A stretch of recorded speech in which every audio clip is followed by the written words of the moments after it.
Shalom, bienvenidos a Vía Haftaj Israel, una frase hebrea que significa amarás a Israel. Esperamos que se queden con nosotros durante los próximos 30 minutos, ya que nuestro maestro, el Dr. Baruch, nos compartirá una enseñanza expositiva de la Biblia. El Dr. Baruch es profesor titular del Instituto Zera Abraham, con sede en Israel. Aunque todos los cursos del instituto se imparten en hebreo, el Dr. Baruch se complace en compartir este video semanal en inglés con doblaje al español. Para más información, por favor, visítenos en amarazaisrael.org.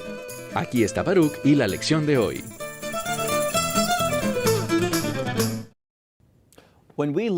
Cuando miramos las Escrituras, vemos que Dios es siempre, e insisto, siempre fiel a su palabra. Y por eso es tan importante para nosotros que tomemos en serio lo que está escrito en la Biblia. Si somos sabios, al acercarnos a los últimos días, tendremos un entendimiento bíblico de la revelación de la profecía. Estamos ahora en el medio de nuestro estudio de Apocalipsis capítulo 7. Vimos en la primera mitad que la ira de Dios era inminente, iba a caer sobre el mundo, pero Dios hizo algo primero.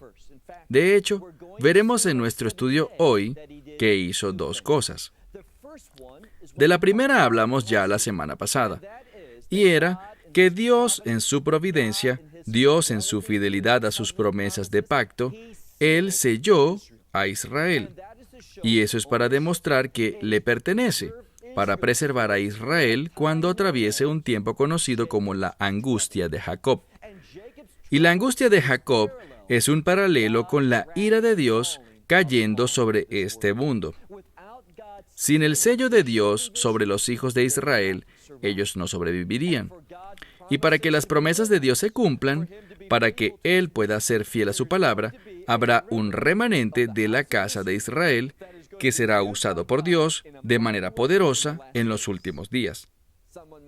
Alguien podría preguntar, ¿dónde ves eso en la Escritura? Bueno, lo veo en muchos lugares. Uno es en el último verso de Zacarías capítulo 8.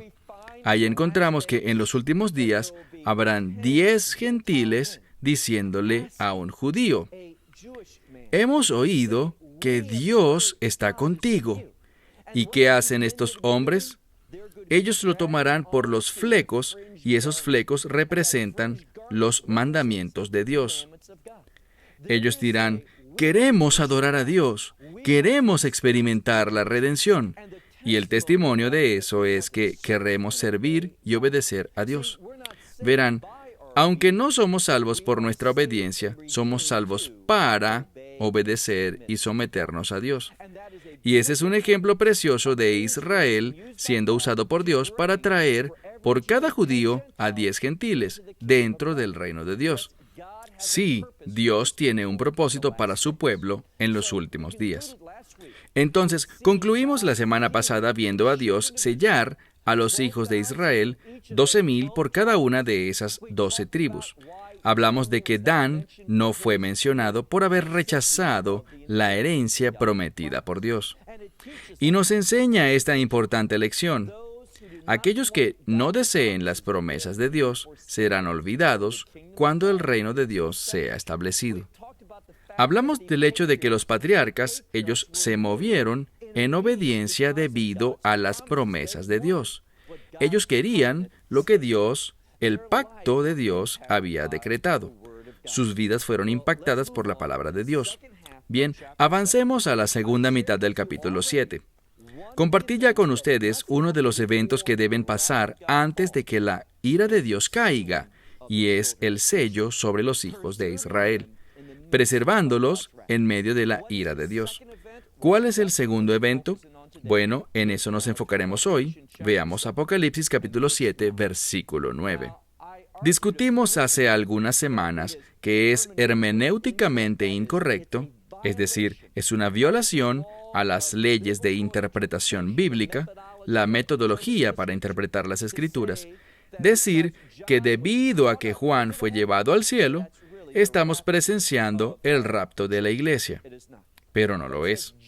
Dice que fue Juan y debemos solo entenderlo como Juan. Si queremos ver una mejor descripción, más acertada del rapto, no tenemos otro lugar donde mirar sino justo aquí en Apocalipsis capítulo 7, versículo 9. Comencemos. Y después, es decir, inmediatamente después de que Israel fue sellado, miré y he aquí una gran multitud. Y esta gran multitud dice que ningún hombre era capaz de contarla. Noten de dónde vienen. Eran de toda nación, toda familia, todo pueblo y toda lengua. Esta es una escritura que nos demuestra que Dios redimirá a personas de todas partes del mundo. No importa cuál es tu origen étnico, no importa qué idioma hablas, de qué color es tu piel, nada de eso es importante para Dios. Ninguna de estas cosas tienen que ver con la redención de una manera particular. Dios está llamando a un pueblo de toda nación, tribu, lengua y trasfondo para ser su pueblo.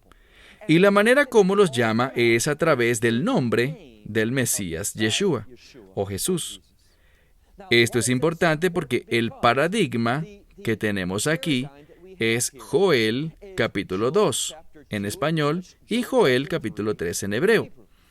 De lo que habla es un llamado y dice, y todos los que llaman el nombre del Señor serán salvos. Los rabinos lo entienden. Este es el nombre del Redentor.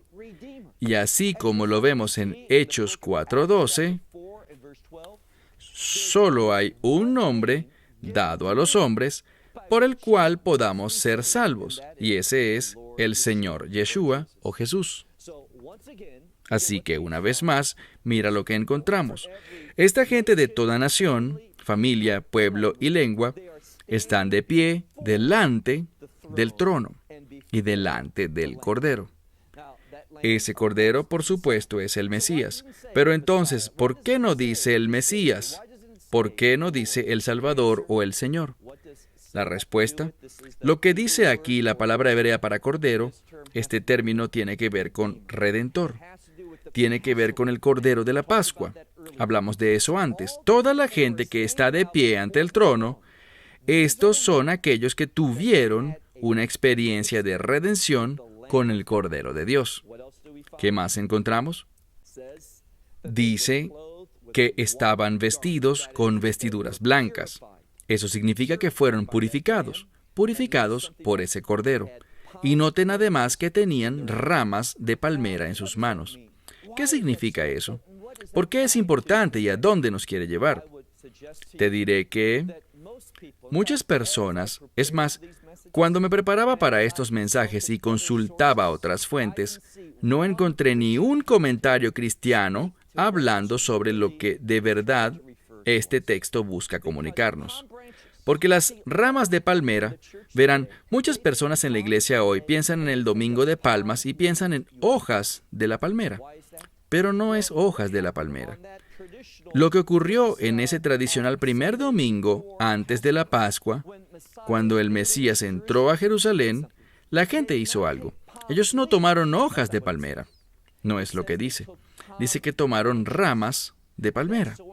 Y eso es muy importante porque una rama de palmera, de una manera especial, está relacionada en el judaísmo con lo que se conoce como un lulav.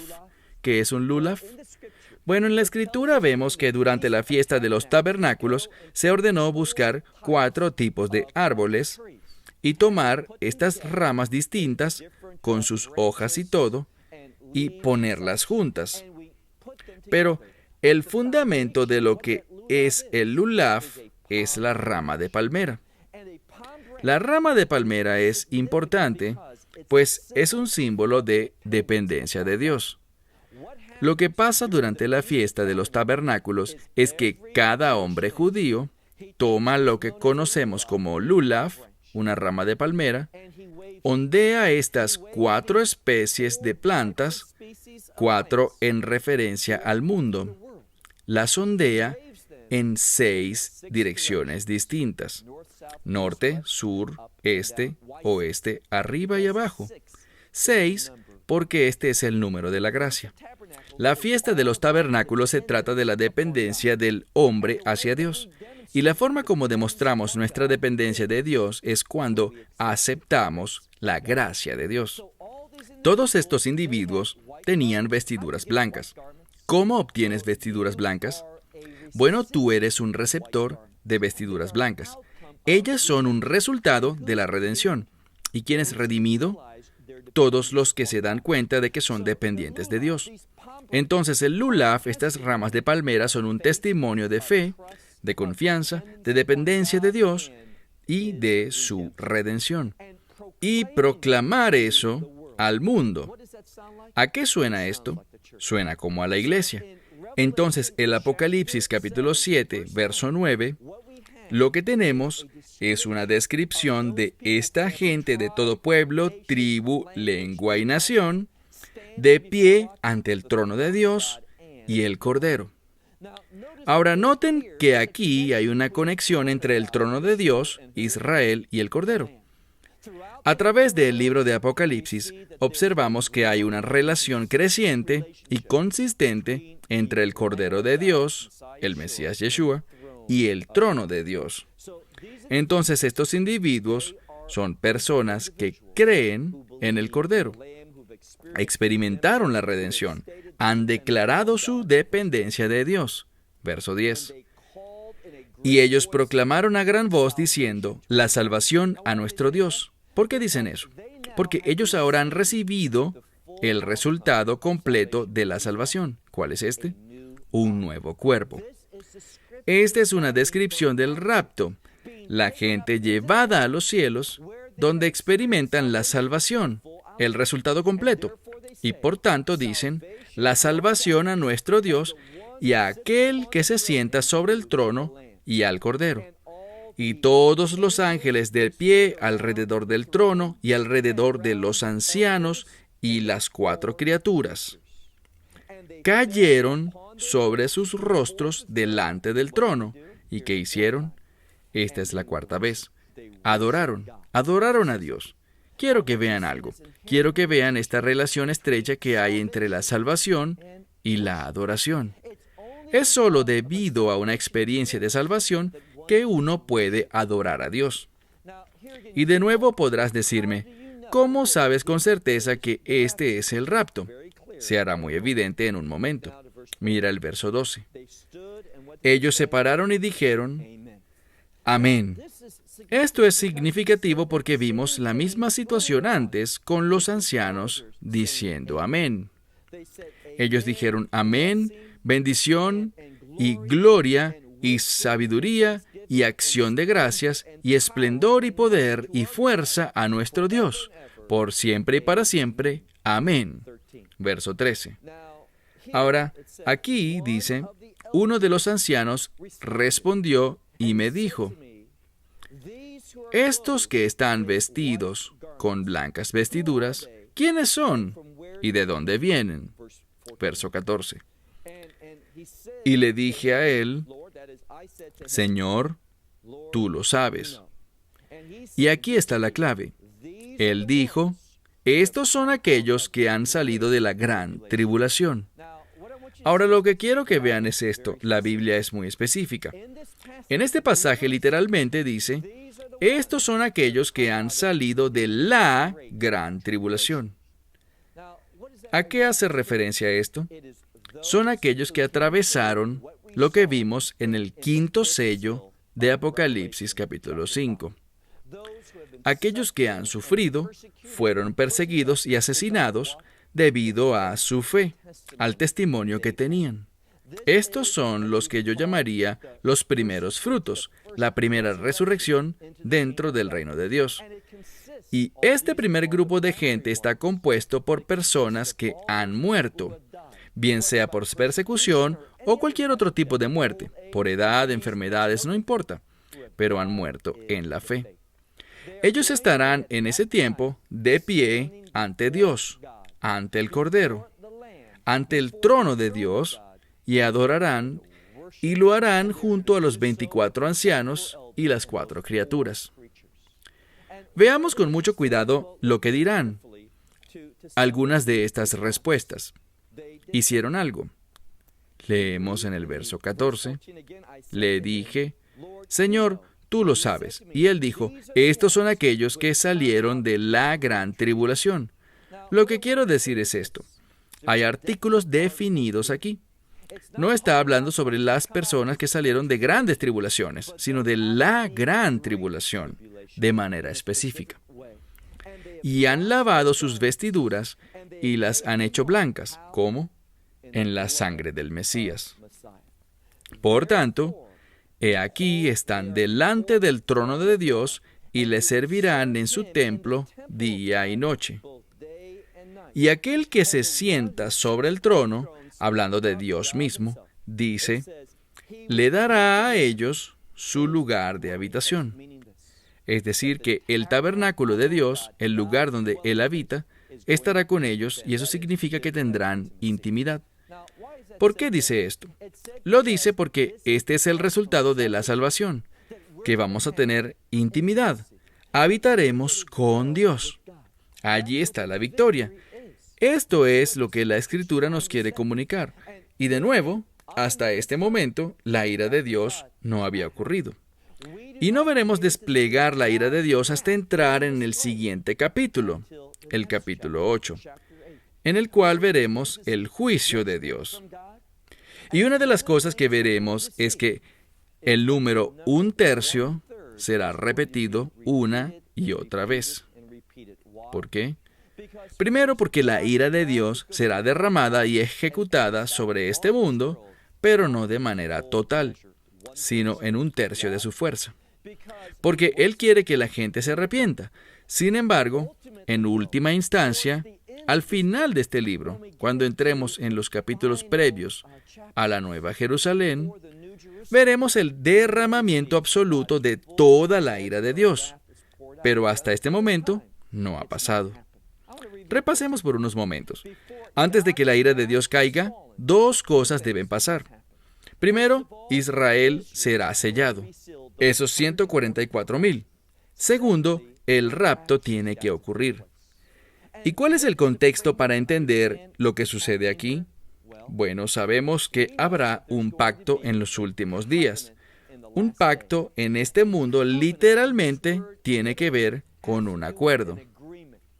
Es un pacto hecho por los hombres entre el anticristo y el mundo. Y una de las cosas que traerá este pacto es la construcción del templo. Así que, si me preguntas, ¿veremos nosotros, quienes estamos vivos antes del rapto, veremos el templo en Jerusalén? Sí, lo veremos. La gente dice, ¿sabes qué? Me cuesta demasiado creer eso. De hecho, estaba leyendo un libro que alguien me regaló sobre el templo, y en este libro se habla sobre cómo los musulmanes nunca lo permitirán. Quizás ese sea el caso. Pero no, ellos estarán fuera del cuadro para entonces. ¿Por qué? Recuerden que la guerra profetizada en Daniel capítulo 8, y allí es cuando el Islam intentará conquistar el mundo. ¿Quién derrotará al Islam? El anticristo. Ven, aquí hay una distinción muy importante que muchas personas no logran entender. Muchos están enseñando hoy que la religión del anticristo es el Islam. Déjenme decirles, la religión del Islam está en contra de los planes y propósitos de Dios. Carece de la revelación de Dios. Es bárbara, enraizada en el odio y en contraste total al carácter de Dios. Y por eso, estos individuos que desafortunadamente afirman que el nombre de Alá es simplemente un nombre genérico para Dios, están tristemente equivocados. ¿Por qué? Porque Alá, sus características, lo que Él enseña, lo que Él defiende de acuerdo al Corán, es muy diferente al carácter del Dios de las Escrituras. Así que es erróneo, es incorrecto, es pecaminoso creer que el Dios de Israel y Alá son el mismo Dios. Es una abominación decir que Yeshua es el hijo de Alá. No lo es. Él hará que mueran los seguidores de Alá, y esto sucederá eventualmente.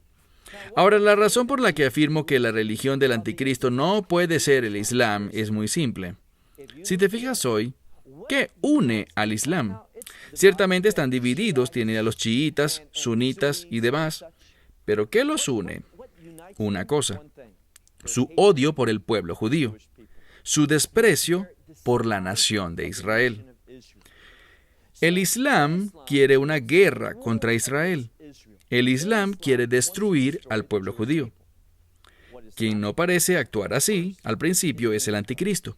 Cuando miras bien, y lo veremos más adelante en nuestro estudio del Apocalipsis, verás que el anticristo va a cortejar al pueblo judío.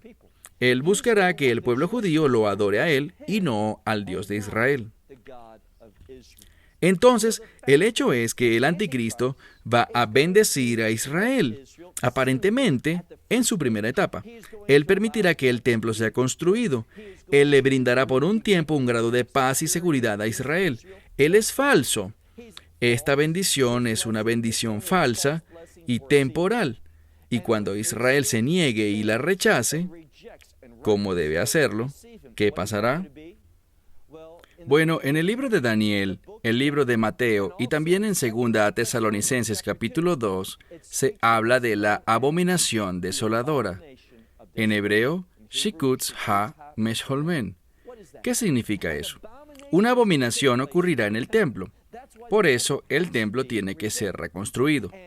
La Escritura nos dice, y haré referencia específicamente a 2 Tesalonicenses capítulo 2, los primeros 4 versos.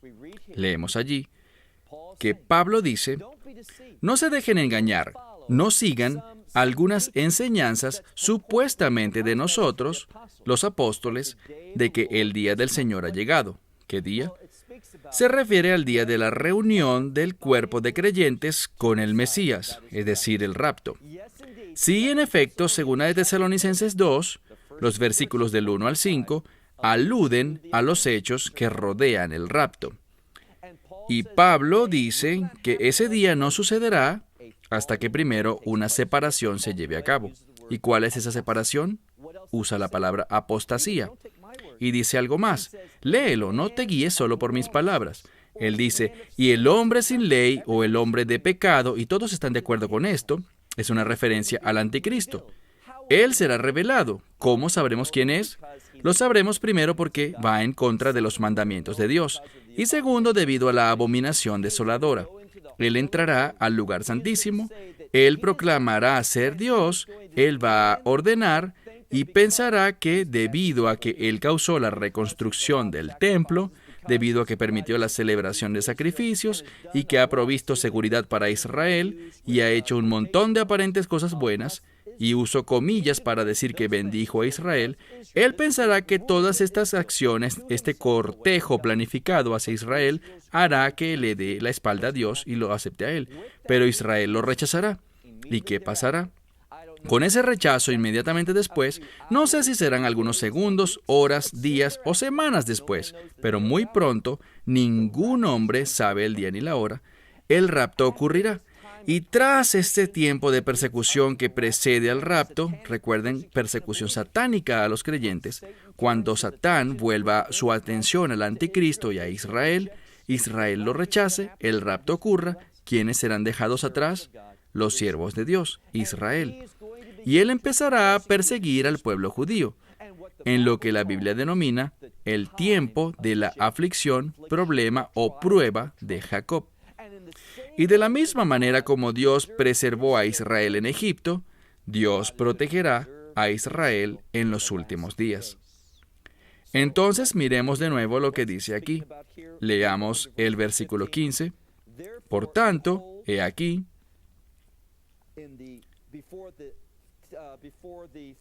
delante del trono de Dios, ellos le servirán en el templo. Aquel que se sienta sobre el trono dará su lugar de habitación a ellos, intimidad. Miren qué gran bendición.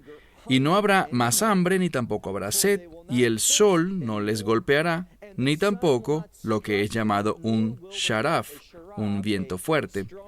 ¿Por qué? Porque el Sei, este es el Cordero, el Redentor Cordero de Pascua, quien se encuentra, y esta es la clave, en el medio del trono de Dios. Mientras avanzamos en esta última etapa, en la que Dios empieza a derramar su juicio y su ira, al ir acercándonos allí, noten quién toma el lugar central. Noten lo que dice del Mesías. No dice que está delante del trono, nos dice que está cerca del trono. Ahora vemos un cambio importante. Este Cordero está en el medio del trono. ¿Y Él los qué? Y Él los pastoreará y también los guiará por arroyos de aguas. Y Él, es decir, Dios, enjugará toda lágrima de sus ojos. Entonces, lo que vemos aquí es la salvación de Dios. Lo que vemos aquí es la fidelidad de Dios. Observamos al Mesías aquí tomando el juicio en su mano, gobernando directamente este mundo, y hacia allá nos dirigimos. Y lo primero que Él hace cuando empieza a gobernar este mundo, o sea, lo que tiene que suceder antes de que su reino se establezca, principalmente es de lo que hablamos en nuestro estudio del libro de Zacarías. ¿De qué se trata? Una y otra vez Dios revela una verdad. Antes del reino, juicio. Y de ese tema hablará Apocalipsis capítulos 8, 9 y 10, el juicio de Dios. Entonces el libro de Apocalipsis hará una serie de cosas interesantes, repasando y enseñándonos nuevas verdades, y comenzará la segunda mitad de este libro con una descripción muy detallada de la medida completa del juicio de Dios. ¿Y cuál es esta medida completa? Su ira, siendo derramada sobre este mundo. Amigos, el tiempo está cerca. Estamos muy cerca de esa guerra de Daniel capítulo 8, preparando el escenario para el fin. Estamos cerca de ver al Islam moverse hacia el oeste y al norte y al sur. Hemos visto eventos profetizados en la Biblia levantándose en el horizonte. Mi pregunta para ti es, ¿estarás listo para estos eventos? Bueno, hasta la próxima semana. Que Dios te bendiga. Esperamos que te hayas beneficiado del mensaje de hoy y lo compartas con otros. Por favor, haz planes para unirte a nosotros cada semana en este momento y en este canal para otra transmisión de amarazaisrael.org. Nuevamente, para obtener más información sobre nosotros, visita nuestra web amarazaisrael.org, donde encontrarás muchas otras conferencias de Baruch en formato de video. Hasta la próxima semana. Que el Señor te bendiga en Yeshua HaMashiach, Jesús el Mesías, mientras caminas con Él. Shalom desde Israel.